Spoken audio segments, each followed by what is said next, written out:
First week ko sa UD was the Christmas party. Right? And we launched the Kaya Mo movement. And so far, it has been making waves, no? And it's been defining our brand. Pero sana gusto namin, the Kaya Mo spirit, sana it goes beyond our brand. No? Sana it defines all of us, no? As UD. Alam natin, itong journey natin na to, may kanya-kanya tayong kwento, no? Sa journey natin sa UD. There are good days, there are bad days, di ba? Pero sana nakatanim sa puso natin why we're doing what we're doing.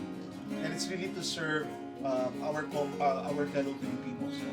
Sabi ko nga, not everyone's actually given the opportunity to do a job that actually helps someone. And that's what we are in UD.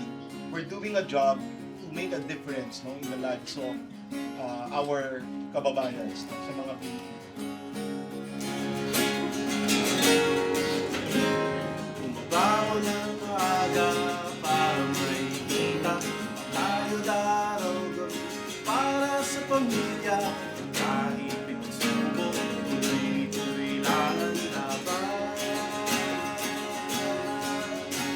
Huwag hindi nandyan, kaya mo yan. Kaya mo, asenso, kaya mo. Ang tila pangarap ko, iman ang pagsubok, kakayanin mo. Hindi kaya mo.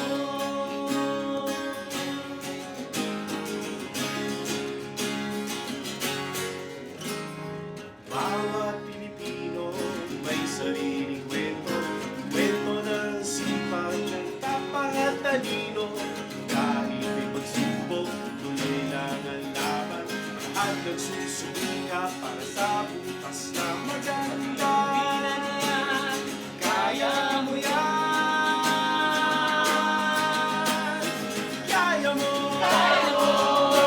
Masenso. Kaya mo. Tila pangarap mo.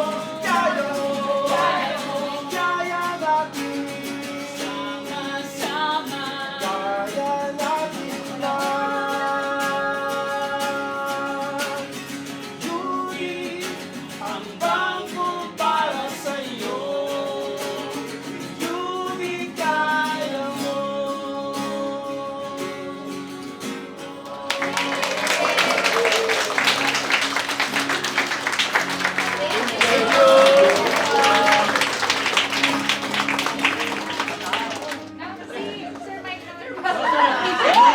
Yung version mo naman, yung version mo.